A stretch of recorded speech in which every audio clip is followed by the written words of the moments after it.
There's something oddly soothing about paradoxes, those little brain teasers that seem to break reality in the most unexpected ways. They challenge what we think we know, twisting logic into impossible knots that leave us questioning everything. And yet, in their strangeness, they have a certain rhythm, a quiet beauty that can lull the mind into a state of deep contemplation. Tonight, we're diving into some of the most disturbing paradoxes ever conceived. Some deal with language, others with time, probability, or decision-making. They might unsettle you, but in doing so, they'll also guide you into a dreamlike state, where logic bends and the impossible becomes possible.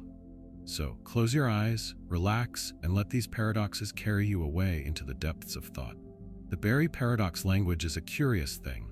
It lets us describe reality, but it also has hidden traps that create contradictions.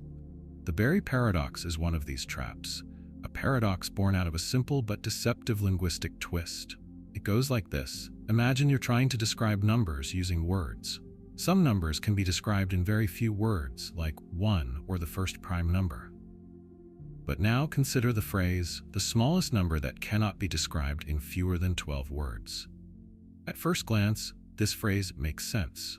It suggests that there is a number, the smallest of its kind, which cannot be described in fewer than 12 words. But here's the problem. This very sentence is fewer than 12 words long, and yet it describes that number. So does that number exist or not? The paradox emerges because the phrase creates a self-referential trap. It defines something by saying it cannot be defined concisely, but the very act of stating that makes it concise. This is one of many paradoxes that arise when we try to use natural language to impose strict mathematical rules. Language is flexible, filled with nuances and implicit meanings, whereas mathematical systems thrive on absolute precision.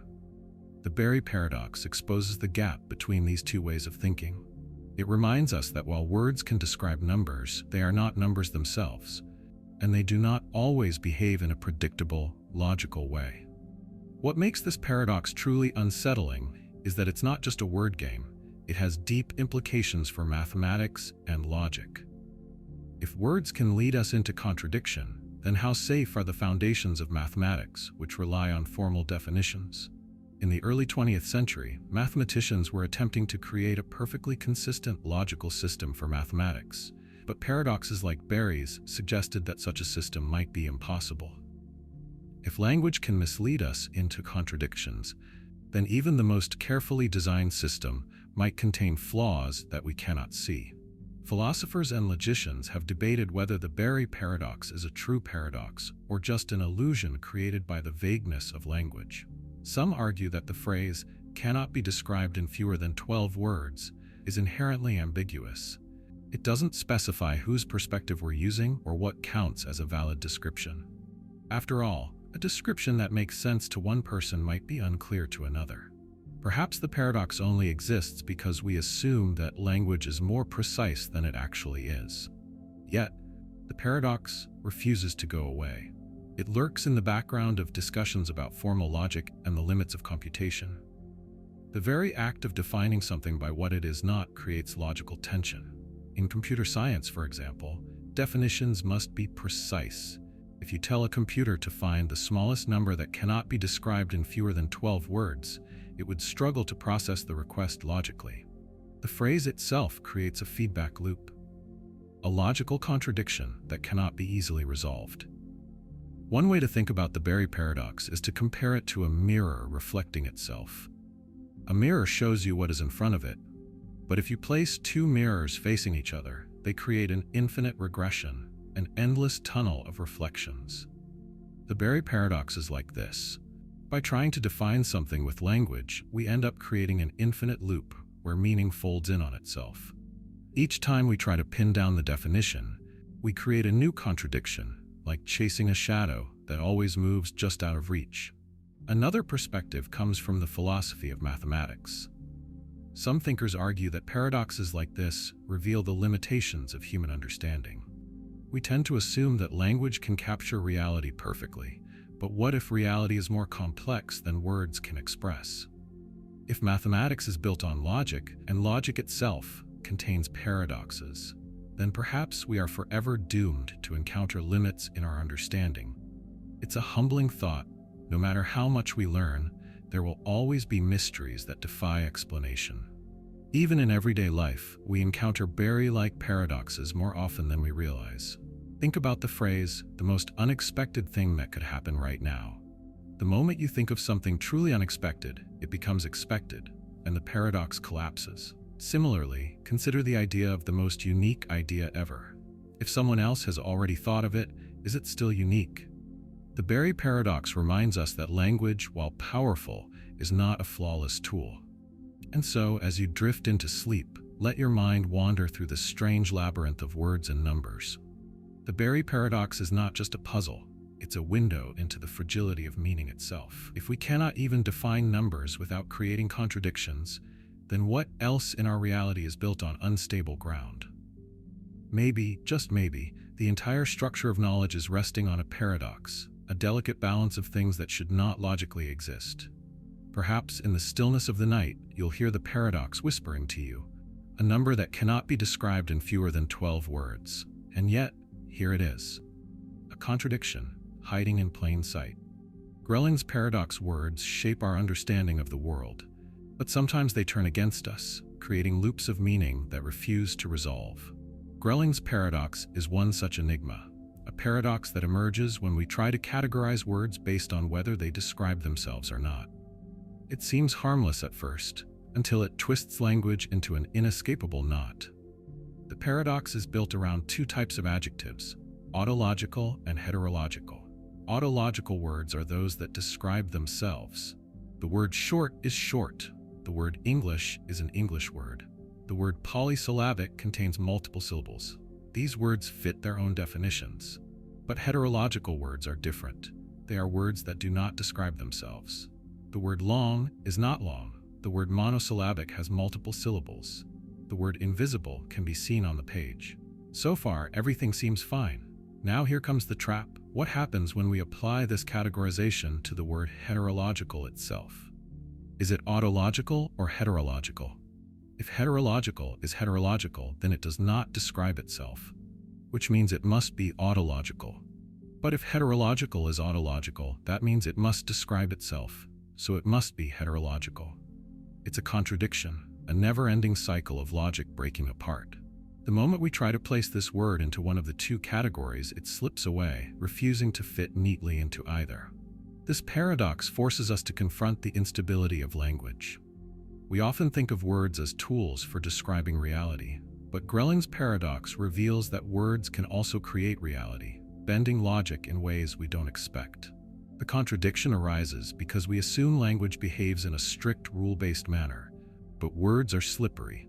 They do not always fit neatly into the categories we try to impose on them. A word's meaning is shaped by how we use it, and sometimes that meaning loops back on itself, creating a paradox that cannot be resolved. Linguists and philosophers have spent years debating whether Grelling's paradox is a true paradox or simply an illusion caused by language's flexibility. Some argue that the paradox only exists because we assume that every word must be either autological or heterological. But what if some words belong to neither category? What if heterological is a special kind of word that cannot be classified in this way? If so, then the paradox dissolves. But that solution feels unsatisfying, as if we are simply avoiding the problem rather than solving it. In some ways, Grelling's paradox is a close relative of Russell's paradox, a famous problem in set theory. Russell's paradox asks whether a set that contains all sets that do not contain themselves should include itself or not. The structure of the contradiction is eerily similar. By trying to categorize something according to a strict rule, we create a situation where the rule contradicts itself. It's as if logic, when pushed to its limits, collapses under its own weight. What does this mean for our understanding of language? If paradoxes like this exist within words themselves, then how reliable is any statement we make? If meaning can turn against itself, then how do we know whether our words truly capture reality? Maybe all of language is just an illusion, a system we use to make sense of the world, but one that ultimately contains deep, unsolvable contradictions. Even in everyday life, we see echoes of Grelling's paradox. Think of the phrase, "This sentence is false." If the sentence is true, then it must be false. But if it is false, then it must be true. It's a self-referential loop, just like the paradox of heterological. Our minds crave clear answers, but paradoxes like these remind us that some questions cannot be answered, not because we lack knowledge, but because the question itself defies resolution. As you drift deeper into relaxation, imagine words floating in your mind, twisting and shifting like puzzle pieces that refuse to fit. Grelling's paradox is not just a problem in logic. It's a doorway into the limits of human thought. It reveals that meaning is not always stable, that logic can break, and that our understanding of reality is always incomplete. Perhaps in the quiet of the night, your mind will settle into a space beyond words, a space where contradictions dissolve into dreams. And maybe, just maybe, when you wake, the paradox will still be there, waiting for you to chase it once again. 3. Yablo's paradox. Some paradoxes are built on self-reference, like a snake eating its own tail. But Yablo's paradox is different. It doesn't rely on circular logic, yet it still creates an impossible contradiction. It begins with a simple idea. Imagine an infinite sequence of statements. Each statement claims that all statements following it are false. The first statement says, every statement after this one is false. The second says the same about all those that come after it. The third follows suit, and so on, forever. At first, it seems harmless, a long chain of claims, each referring only to the ones that follow. But here's the problem. If any one of these statements is true, then every statement after it must be false. However, if all the later statements are false, then the very first statement must be true. But that contradicts itself, because if it's true, then the second statement must also be true, and so on. No matter how we analyze it, the chain collapses under its own logic. What makes Yablo's paradox especially disturbing is that it eliminates the loophole that other self-referential paradoxes rely on. Many paradoxes, like the classic "this sentence is false" problem, create contradictions by looping back onto themselves. But Yablo's paradox is different. It never explicitly refers to itself. Instead, it stretches out like an infinite hallway of mirrors, each one reflecting the next, creating an illusion of endless depth. Yet, no matter where you stand in this corridor, the contradiction remains, woven into the structure of the statements themselves. Mathematicians and logicians have studied this paradox for years, trying to determine whether it reveals a fundamental flaw in logic. Some argue that it exposes a weakness in formal systems, proving that certain logical structures inevitably lead to contradictions. Others believe it's simply a trick of language, a clever illusion that disappears when analyzed more carefully. But no matter how we approach it, Yablo's paradox refuses to be resolved. It sits at the edge of reason, whispering a quiet reminder that not all questions have answers.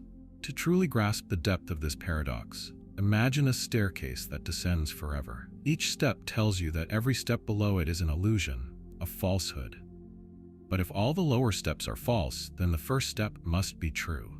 Yet, if that step is true, then the second step is true as well, and so on, creating an infinite loop of contradiction. This is the essence of Yablo's paradox, an endless chain of logic that collapses the moment you try to follow it. Even in everyday life, we encounter paradoxes like this without realizing it. Think about trust, for example. If someone tells you that every person after them is a liar, who do you believe? If you trust the first person, then you must assume everyone else is lying. But that means the second person, who is also claiming others are liars, must also be telling the truth. The moment you accept one statement, the entire system unravels.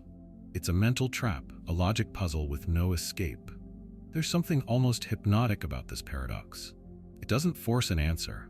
Instead, it lulls you into an infinite loop, where each thought leads to another, and another, and another, stretching into eternity. The mind begins to slow, to drift, caught in the quiet rhythm of an endless contradiction. Perhaps this is why paradoxes like Yablo's are so unsettling. They do not just challenge logic, they trap us in it. But there is also something strangely comforting about this paradox. It reminds us that not everything needs resolution. Not every question demands an answer. Some thoughts are meant to linger, to remain open-ended, like the quiet hum of an unsolved mystery. And as you listen, as your thoughts begin to soften and fade, you might find yourself sinking into that same gentle, endless loop. Imagine standing at the edge of that infinite corridor of statements, each one whispering about the ones that follow. You listen, but the deeper you go, the more you realize that no final truth awaits. Just an endless, soothing rhythm of connections folding into one another, like waves in the ocean, like echoes in a vast, empty space. A paradox without a beginning or an end, just an eternal sequence of thoughts carrying you into sleep. And as your mind drifts deeper, the paradox fades, blending into your dreams, leaving only a quiet, lingering thought. What if some questions were never meant to be answered? 4. Skolem's paradox numbers are the foundation of mathematics, the unshakable pillars that hold up everything from simple arithmetic to the deepest mysteries of the universe. We assume they are stable, consistent, and absolute. But Skolem's paradox suggests otherwise. It whispers something unsettling, that even the world of numbers might be more fragile than we think. To understand this paradox, we need to step into the world of set theory, the mathematical framework that defines the infinite. In the early 20th century, mathematicians created first-order logic, a system designed to capture the vastness of numbers in a precise and unambiguous way. They wanted to define the real numbers, the infinite, uncountable set that includes every decimal, every fraction, every imaginable value on a number line. But here's where things take a strange turn. Skolem's paradox suggests that even though set theory proves the existence of uncountable numbers, it is possible to construct a model where these same numbers appear to be countable. It's as if infinity itself can be reshaped, redefined, even rewritten, depending on how we look at it. This contradiction is unsettling because it suggests that our understanding of infinity is not as fixed as we believed. If mathematics says a set is uncountable, meaning it is too large to be matched up with the counting numbers, then how can another valid system say otherwise? It's like standing at the edge of a vast ocean, knowing it is infinite, but then turning your head and seeing it contained within a small glass bottle. The ocean hasn't changed, but somehow your perspective has. At its core, Skolem's paradox exposes a fundamental weakness in formal logic, the fact that mathematical truth is not always absolute. Depending on the system we use, the same concept, like infinity, can appear completely different. This challenges the idea that numbers exist as eternal truths, waiting to be discovered. Instead, they seem to shift and warp based on the language we use to describe them. Think about it this way. Imagine a library that contains every possible book. Every story ever written, every thought ever recorded, every dream ever imagined, all exist within this infinite collection. Now suppose someone tells you they have listed all these books in a way that makes them countable. You'd laugh. How could an infinite library be listed in a finite way? Yet, Skolem's paradox suggests that under certain interpretations, even an uncountable library can appear to be countable. It's an illusion created by the system itself, a trick played by mathematics on its own foundations. This paradox forces us to ask, is mathematics something discovered or something invented? If mathematical truths were eternal, we wouldn't expect them to shift based on the system we use to describe them. And yet, Skolem's paradox suggests that they do. Perhaps numbers are not fundamental laws of the universe, but rather human-made ideas, fragile and changeable depending on how we frame them. In a way, this paradox mirrors a deeper mystery about reality itself. If numbers, the most seemingly stable entities, can be reshaped by perspective, what does that say about the physical world? Do we live in an objective reality, or is everything merely a reflection of how we choose to measure it?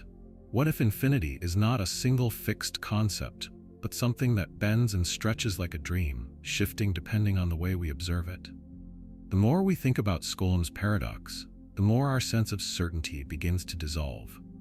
Like staring at an optical illusion that refuses to resolve itself, we are left questioning whether anything is truly real, or if reality itself is just a model, an approximation of something deeper that we may never fully grasp. And so, as you drift towards sleep, imagine an infinite landscape stretching before you. It seems vast, uncountable, unreachable. But as you take a step forward, it begins to shrink, folding in on itself until it fits in the palm of your hand. Has the infinity disappeared, or was it never infinite to begin with? The question lingers, unanswered, as your thoughts begin to fade, carried away into the boundless depths of sleep. 5. Quine's paradox. Language is a tool we use to describe the world, but sometimes it turns against itself, creating loops that trap us in contradictions. Quine's paradox is one such trap, a self-referential puzzle that plays with meaning in a way that feels almost like magic. It is a sentence that describes itself, yet in doing so, it creates an infinite loop of paradoxical logic. The paradox goes like this: yields falsehood when preceded by its quotation. Yields falsehood when preceded by its quotation. At first glance, this might look like gibberish, but take a moment to absorb its structure. The sentence is about itself. It says that if you put the entire sentence in quotes and then state it, the result will be false. But here's the catch. If the sentence is true, then it must be false. And if it's false, then it must be true. It's a paradox, a linguistic knot that refuses to be untangled. This is different from the classic liar paradox, which states, this statement is false. The liar paradox is a direct contradiction, but Quine's paradox is more subtle. It builds its contradiction out of structure alone, using language itself as a weapon against logic. Instead of simply declaring itself false, it creates a condition that traps the reader in a never-ending cycle of interpretation. To visualize this paradox, imagine a book that says, the sentence on the next page is false. You flip the page and it says, the sentence on the previous page is true. The two statements create an endless feedback loop with no clear resolution. No matter how many times you turn the pages, you never reach an answer. This is the essence of Quine's paradox, meaning that loops endlessly upon itself. Philosophers and logicians have debated the implications of self-referential paradoxes for years. Some argue that they reveal deep flaws in how we structure language. Others believe they expose the limits of human understanding, showing that certain concepts simply cannot be resolved within formal logic. The paradox suggests that meaning is not always stable, that language which we rely on to express truth can sometimes fold in on itself, creating statements that defy truth altogether. This paradox has even found its way into computer science, where self-referential statements can create infinite loops in programming. In coding, a program can crash if it encounters a loop that never ends, just like the mind struggles to process Quine's paradoxical statement. In a way, our brains work like computers, following logical rules. But paradoxes like this one reveal the glitches in our thinking, places where logic itself breaks down. Think about how we use language in daily life. If someone says, everything I say is a lie, do you believe them? If they are telling the truth, then they must be lying. But if they are lying, then they must be telling the truth. This kind of statement feels almost playful, like a trick of words. But when we look deeper, we see that it exposes a fundamental instability in language itself. Now, as you lie in the quiet darkness, imagine a hall of mirrors stretching endlessly before you. Each reflection contains another, an infinite series of images that lead nowhere. This is Quine's paradox, a thought loop that keeps reflecting back upon itself, trapping meaning in an endless cycle. But perhaps, just as with mirrors, you don't need to chase the answer. Instead, you can let the paradox fade into the distance, letting your thoughts settle into silence. Maybe some questions aren't meant to be answered. Maybe some statements exist not to be understood, but to remind us that not everything needs to make sense.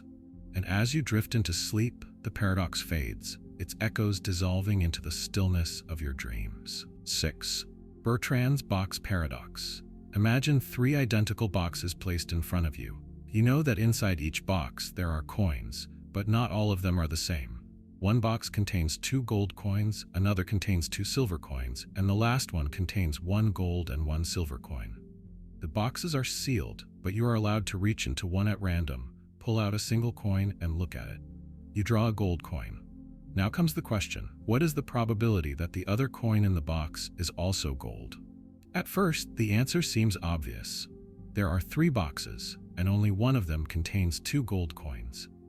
Since you already pulled a gold coin, it feels like there's a 50% chance that the other coin is gold. But here's where the paradox appears. When you actually calculate the probabilities, the chance is not 50%, but 2/3. To see why, let's break it down. The only boxes that could have given you a gold coin are 1. The box with 2 gold coins, GG. 2. The box with 1 gold and 1 silver coin, GS. If you picked from the GS box, there was only one gold coin to choose from. But if you picked from the GG box, there were 2 gold coins available, which means you were twice as likely to have drawn from the GG box. This small detail changes everything. Instead of a simple 50-50 split, the actual probability that you're in the all-gold box is 2/3, and the probability that you're in the mixed box is only 1/3.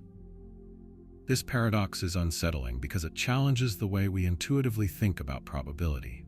We often assume that every choice is equally likely, but reality doesn't always work that way.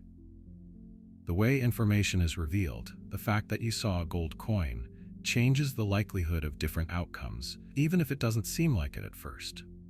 A similar paradox appears in everyday life. Imagine you're in a city where 1 in 10 people carries an umbrella on a sunny day, but 9 in 10 people carry an umbrella on a rainy day. You see a stranger walking toward you with an umbrella. What are the chances it's raining?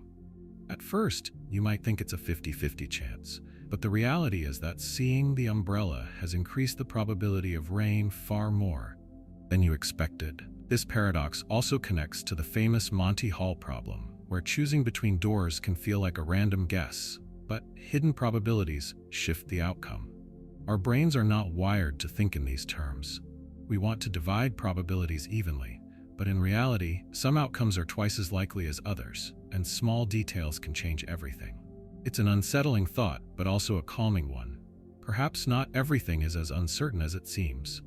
Maybe, just like in Bertrand's box paradox, probabilities are not simply up to chance, but shaped by hidden structures we don't always see. And maybe as your thoughts drift and fade into sleep, you can let go of the need for perfect answers, knowing that sometimes the truth is quietly waiting just beneath the surface. 7. St. Petersburg Paradox. Imagine you are offered a simple betting game. A fair coin will be flipped, and if it lands on heads, you win $2. If it lands on tails, the game continues and the stakes double. You win $4 if heads appears on the second flip, $8 if it appears on the third, and so on. The potential winnings increase exponentially, $16, $32, $64, and so forth. Now, here's the question. How much would you be willing to pay to enter this game? At first, it seems like the answer should be low. After all, it's just a coin flip game. But mathematically, something strange happens. If you calculate the expected value of this game, the average amount a player would win over many rounds, the result is infinity. That's right. The potential payout is so large that in theory, any price should be worth paying to play. Even if the cost was $100,000, $1 million, or more, the math says you should still take the bet because the potential rewards outweigh the cost. But here's the paradox. No rational person would actually pay a large amount to play this game. In real life, we instinctively feel that paying anything more than a few dollars is foolish, even though the math tells us otherwise. This contradiction between expected value and real-world decision-making is the heart of the St. Petersburg paradox. It challenges one of the fundamental ideas in economics, that people make rational choices based on maximizing their expected gains. If we were purely logical, we would always pay large sums to enter this game. But something deeper is at work. Our instincts tell us that despite the infinite expectation, the chance of actually winning big is so low that it's not worth it.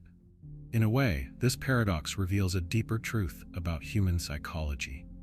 We don't perceive value in purely mathematical terms. Instead, we weigh risk, uncertainty, and our own gut feelings. We know that while the game could pay out massive sums, in reality, we are likely to win only a few dollars before the game ends. This is why many people wouldn't even pay $10 to play, despite the theoretical infinite rewards. This paradox also raises questions about how we assign value to things in life. If we were perfectly rational, we would always make decisions based on statistics and probability. But real life is different. We fear losses more than we value gains, and we trust our instincts more than pure logic. This is why people buy insurance, even when it statistically isn't worth it, and why casinos continue to make money, even when players know the odds are against them. Imagine standing at a casino table, holding a single coin in your hand. The dealer asks if you want to play the St. Petersburg game. The logic tells you yes, but your instincts hesitate. And perhaps, as you let that thought drift away, you realize that not everything in life is meant to be calculated. Some things, like risk, hope, and even sleep itself, don't follow strict mathematical rules. They simply are, floating through the mind like a dream, just out of reach. 8. Parando's paradox. Imagine two games. The first game is a losing game. Every time you play, the odds are stacked against you, and over time, you will almost certainly lose money. The second game is also a losing game, just as bad as the first. But here's where things get strange. If you alternate between the two losing games in the right sequence, you start to win.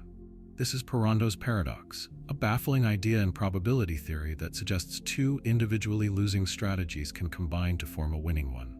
It seems impossible. How can two bad choices lead to success? It defies common sense, but mathematically, it works. To understand why, think of a river flowing downhill. If you drop a leaf into the water, it will naturally move downstream. But now imagine a series of small whirlpools in the river, tiny local currents that, when arranged in the right way, create an effect that pushes the leaf upstream instead of down. Each individual whirlpool moves the leaf downward, but the pattern of their movement combines to push it in the opposite direction. This paradox has fascinating implications beyond gambling. It appears in finance, biology, and even life itself. Sometimes, small failures, when combined in the right way, lead to success. Think of a person who gets rejected from job after job but gains experience with each rejection, eventually landing a position they never could have gotten without those failures. Or an athlete who trains with difficult, frustrating drills. Each one feels like a setback, but together, they make them stronger. Even in evolution, Parando's paradox can be seen. Some species experience setbacks, temporary disadvantages due to mutations or environmental changes, but these struggles can lead to long-term survival advantages. A species that evolves a slightly weaker immune system, for example, might initially suffer, but if that weakness leads to developing stronger social cooperation, the group as a whole could thrive. In economics, this paradox suggests that businesses or investors might succeed by strategically alternating between two bad strategies, rather than always sticking to one safe plan.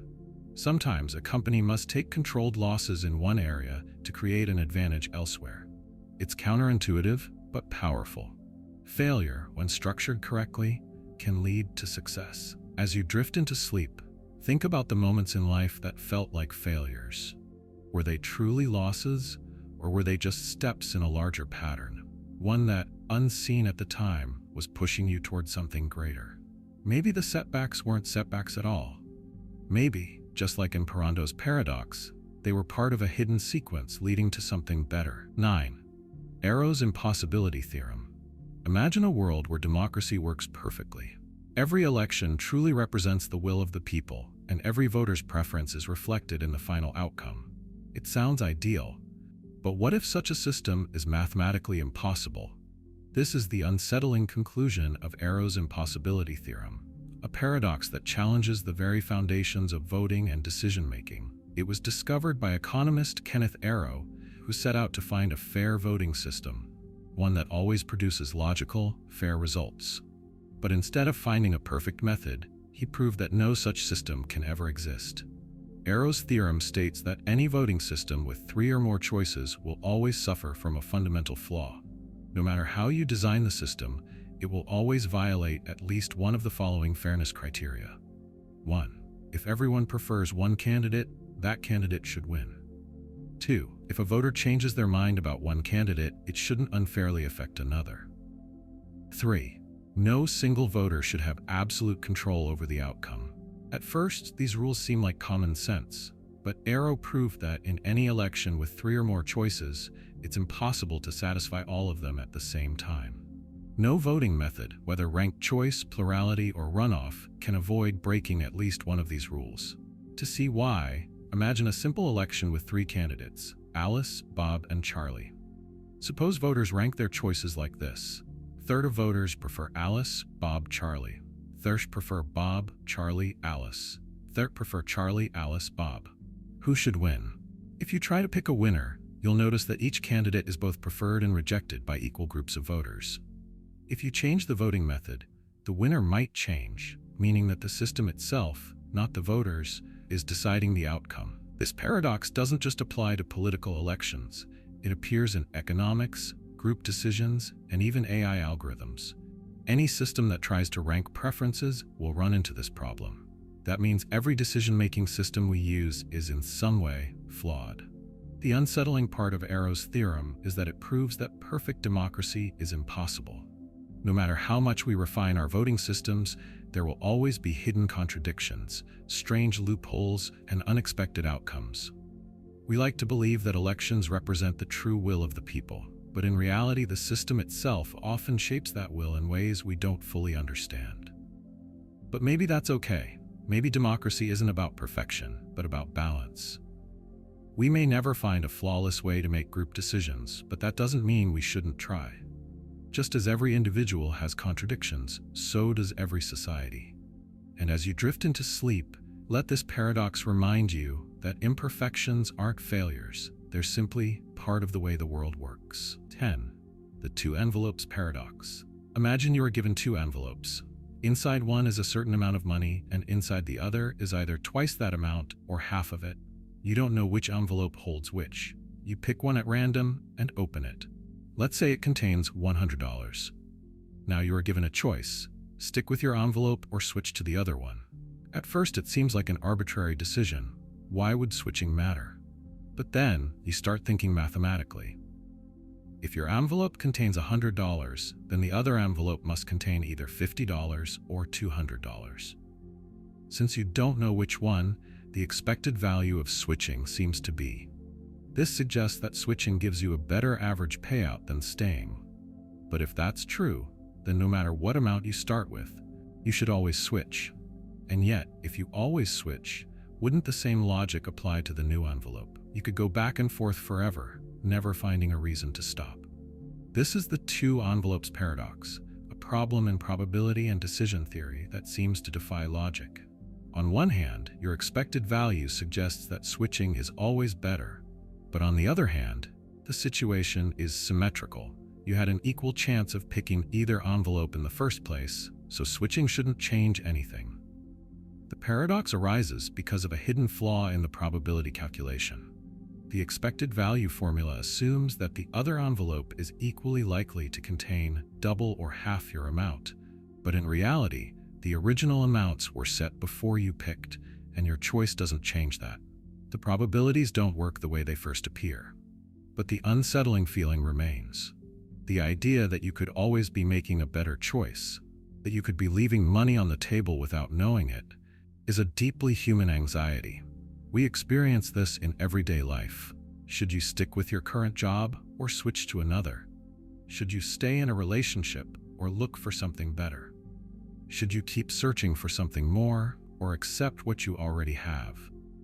The two envelopes paradox suggests that sometimes logic alone can't always lead to a clear decision. Sometimes overthinking can trap you in an endless loop of doubt, never satisfied with the choice you've made. But in the end, every decision must be made in the present, with the knowledge you have at the time. And as you drift into sleep, let go of the need to calculate every possibility. Sometimes the best choice is simply to accept what's in front of you and move forward. 11. Olber's paradox. Look up at the night sky. What do you see? A vast darkness, dotted with distant stars, stretching endlessly in every direction. But if the universe is infinite and filled with an infinite number of stars, then something strange should happen. The night sky should be completely bright, with no darkness at all. This is Olber's paradox, a troubling question that puzzled astronomers for centuries. If there are infinitely many stars spread across an infinite universe, then no matter where you look, your line of sight should eventually hit the surface of a star. Every part of the sky should glow as brightly as the surface of the sun. And yet, we see darkness. Why? One possible explanation is that the universe is not infinite, that it has edges or boundaries. But modern cosmology suggests otherwise. The universe appears to extend beyond what we can observe. Another explanation is that dust and gas block the starlight. But over time, those particles would absorb light, heat up, and eventually glow just as brightly as the stars themselves. The real answer lies in something far more profound. The universe is not eternal. It has a finite age, meaning that light from the most distant stars has not had enough time to reach us. The speed of light acts as a limit, creating a cosmic horizon beyond which we cannot see. This means that the darkness of the night sky is actually proof that the universe had a beginning. A moment when light first emerged, when space itself was born. Olber's paradox is not just about astronomy. It speaks to the nature of knowledge itself. The things we assume to be true, that darkness is just the absence of light, that space stretches forever, can sometimes be illusions. Reality often hides behind the limits of what we can see, waiting to be understood. And perhaps, as you drift off into sleep, this paradox offers something comforting. The darkness you see is not emptiness, but a mystery waiting to be unraveled. The night sky is a canvas of unanswered questions, and maybe, just maybe, the answers are waiting for us in the dreams beyond the stars. 12.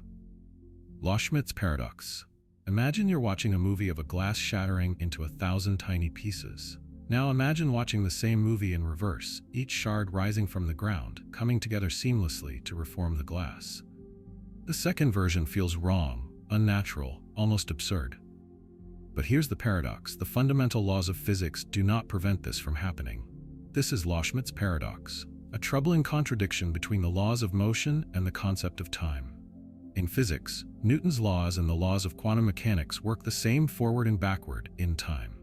A ball rolling on a table, a planet orbiting a star, an electron moving through space, all of these processes are time reversible at the microscopic level.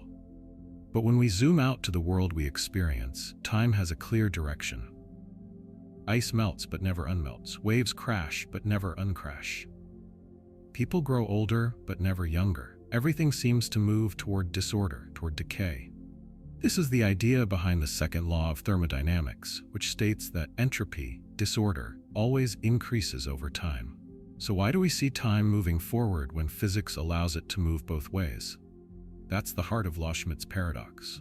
If every microscopic interaction is time-symmetric, why does the universe seem to prefer one direction of time over another? Why do shattered glasses stay broken? Why do people remember the past but not the future? One explanation is that the universe started in an extremely low entropy state, a highly ordered beginning. At the moment of the Big Bang, everything was tightly packed, structured, and impossibly organized. From that moment forward, disorder has been increasing, giving time its apparent direction. In other words, the arrow of time exists because of how the universe began. But that only pushes the mystery further. Why did the universe start in such an ordered state? Was it a one-time event, or is there a deeper principle at play? Could there be other universes where time flows backward, where people remember the future instead of the past? As you drift into sleep, consider this. What if time itself is just a matter of perspective? What if, somewhere in the vastness of reality, another version of you is watching this moment unfold in reverse? Maybe the future isn't something we move toward, but something that, in some strange way, is moving toward us. 13. Einstein-Podolsky-Rosen, EPR. Paradox. Imagine two particles that were once together but are now light years apart. If you measure one of them, you instantly know something about the other, no matter how far away it is. But how does the second particle know that you made a measurement on the first? Is information traveling faster than light? This is the EPR paradox, a deep mystery at the heart of quantum mechanics. It was first proposed by Albert Einstein, Boris Podolsky, and Nathan Rosen in 1935 to challenge the strange, almost magical implications of quantum theory. Einstein called it spooky action at a distance. The paradox starts with entanglement, a phenomenon where two particles become linked in such a way that their properties remain perfectly correlated, no matter how far apart they are. If you measure one particle's spin, position, or momentum, the other particle's corresponding value is instantly determined. At first, this might seem like nothing special. If you have two gloves in separate boxes, and you open one to find a left glove, you instantly know the other box contains the right glove. But in quantum mechanics, the situation is far stranger. Before measurement, the particles exist in a superposition. Both particles are in an undefined state, neither left nor right, up nor down, until one is measured.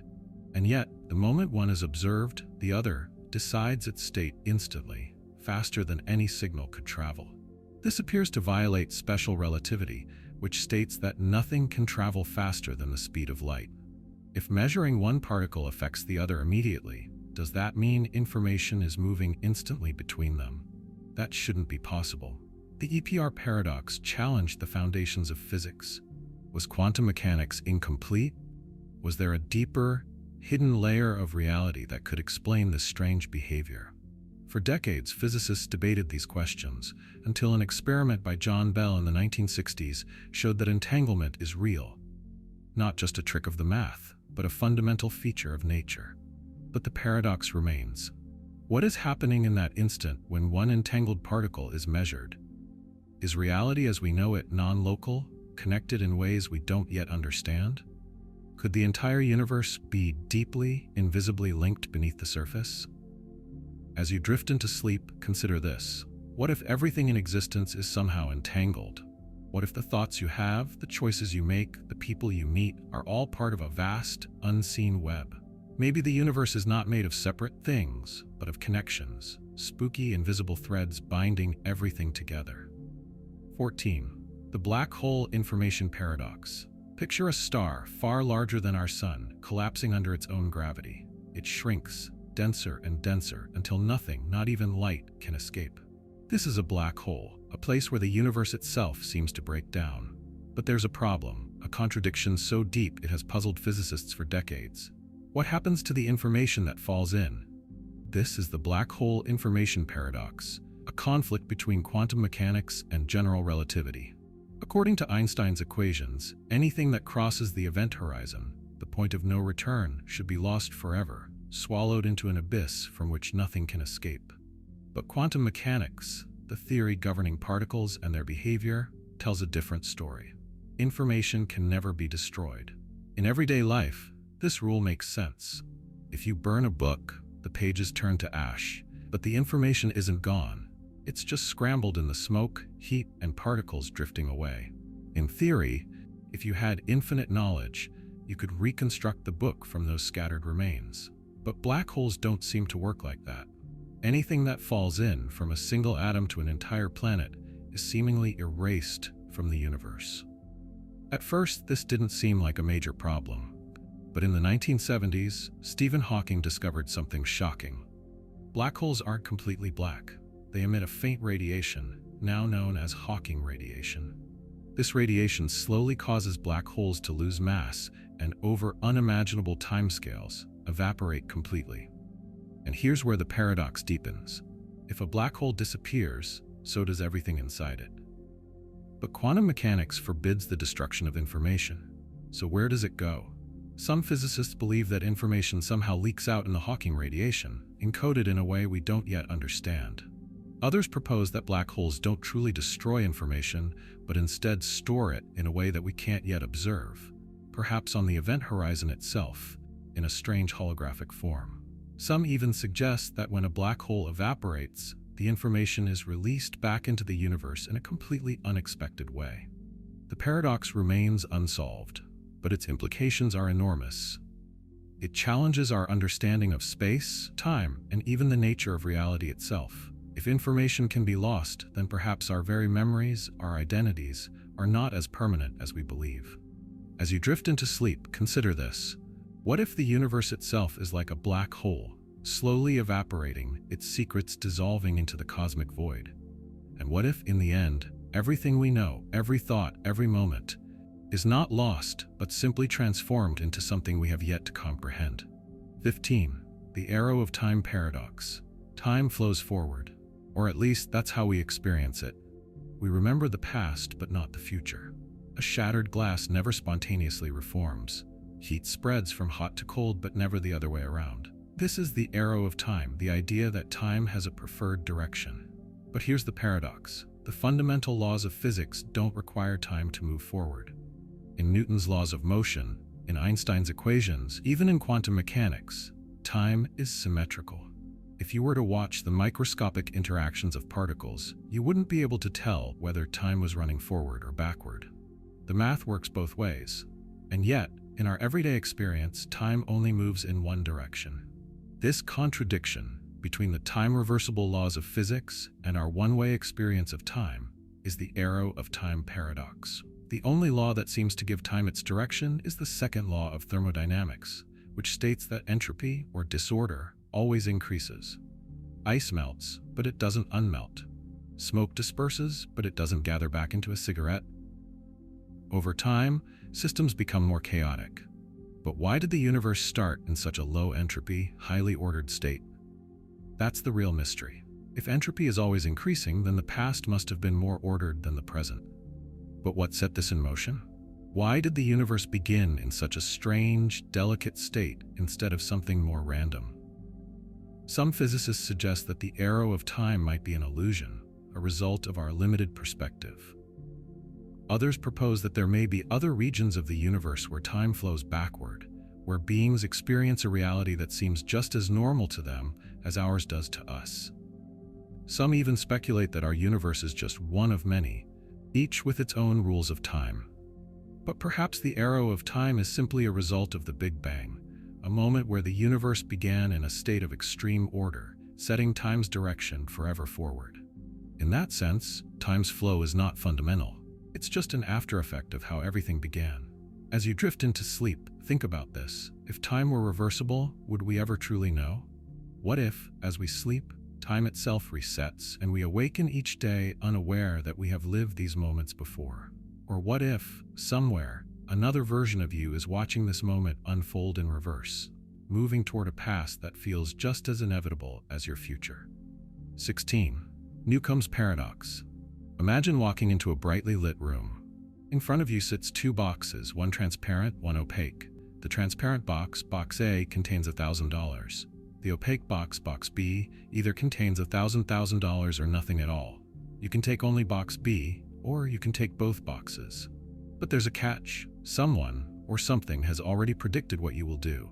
This predictor isn't just any ordinary fortune teller. It could be a hyper-intelligent AI, a being from the future, or even a godlike entity that understands every aspect of your mind. It has already analyzed you, your thoughts, your tendencies, your decision-making process.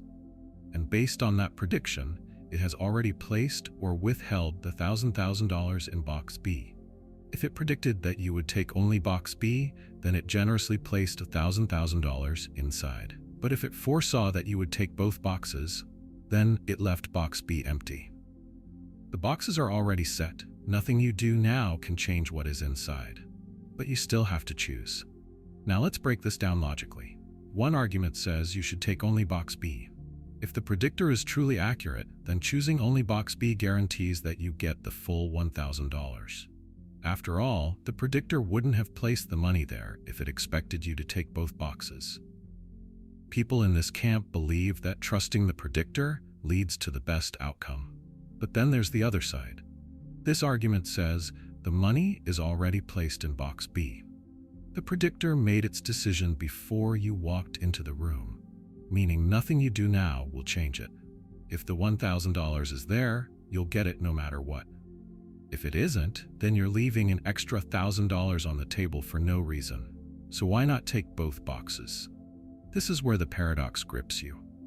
Do you believe in determinism, that your choice was already made before you arrived? Or do you believe in free will, that your decision still matters in this moment? If the predictor is never wrong, then your choice isn't really a choice at all. It was predetermined the moment the predictor made its call. And yet, if free will exists, then it seems absurd to think that choosing now could somehow change the past. The predictor must have already placed or withheld the money. So does it really make sense to act as if your choice is still shaping the outcome? If the universe is deterministic, then perhaps the predictor isn't just predicting the future. It is revealing a fate you are always going to follow. Some argue that Newcomb's paradox proves free will is an illusion, that our decisions, even when they feel deliberate, are actually the result of unconscious processes, shaped by factors beyond our control. In this view, your choice is just the inevitable outcome of everything that led up to this moment. You are always going to pick what you picked. Others argue that the paradox forces us to reconsider how causality works. Maybe it suggests that our present choices somehow influence the past, that time doesn't flow in a simple straight line. Maybe reality isn't just a sequence of causes and effects, but something far more interconnected, where the past and future are woven together in ways we don't yet understand. As you drift into sleep, consider this. If a being truly knew your every move before you made it, would you still feel like you had free will? And if your decisions are inevitable, scripted into the fabric of reality, then how different are we from characters in a book, simply following a path already written? Or maybe, just maybe, the very act of questioning this paradox proves that you do have a choice after all. 17. The Abilene Paradox. Imagine this: a family sits comfortably at home on a hot summer day, enjoying the cool air. Someone casually suggests, "Why don't we drive to Abilene for dinner?" It's a long trip, the sun is blazing, and the roads are dusty, but one by one, each family member agrees. Sure, sounds good. No one seems particularly excited, but no one objects either. The family piles into the car, enduring hours of heat and discomfort. When they finally arrive at the restaurant, the food is mediocre, the service is slow, and the atmosphere is underwhelming. On the way back, someone finally speaks up. "I didn't really want to come here." Another family member agrees, and then another. It turns out, no one actually wanted to go. Each person only went because they thought everyone else wanted to. This is the Abilene Paradox, a strange phenomenon where groups make decisions that nobody individually supports. It happens in families, in workplaces, even in governments. People go along with plans they don't like, simply because they assume others want them to happen. But in reality, everyone is just trying to avoid conflict. At first, this paradox seems harmless, just a case of miscommunication, but it has far-reaching consequences. Imagine an entire company approving a disastrous business decision because each employee assumes everyone else believes in it, or a group of friends choosing a terrible vacation spot because no one wants to be the one to object. Even wars have been fought because leaders assumed their advisors wanted to act, when in reality, no one truly did. But why does this happen? The Abilene Paradox is not about peer pressure. It's about the fear of disagreement. People assume that speaking up will create conflict, so they remain silent. But when everyone follows this logic, the group ends up making a decision that no one actually supports. It's a strange form of self-deception, where silence is mistaken for approval. Consider how often this plays out in life. Have you ever agreed to something just to keep the peace? Have you ever sat through a movie you didn't want to watch, or gone to an event you didn't care about, simply because you thought everyone else wanted to? What if they were thinking the exact same thing? The irony is that people believe they are acting in the best interest of the group, when in reality, they are betraying their own preferences, and often the preferences of the group itself. The Abilene Paradox thrives on politeness, on the little white lies we tell to keep things running smoothly. But in doing so, it leads to a strange form of collective dissatisfaction. So how do we escape this trap? The answer is simple but difficult: honest communication. Someone has to break the silence, to say, do we actually want to do this? It only takes one voice to reveal that no one was truly on board to begin with. And once that happens, the entire illusion collapses. As you drift into sleep, consider this. How many times have you gone along with something you didn't truly want? And what if, right now, in some meeting, in some boardroom, in some distant part of the world, a disastrous decision is being made? Not because anyone supports it, but because no one dares to question it.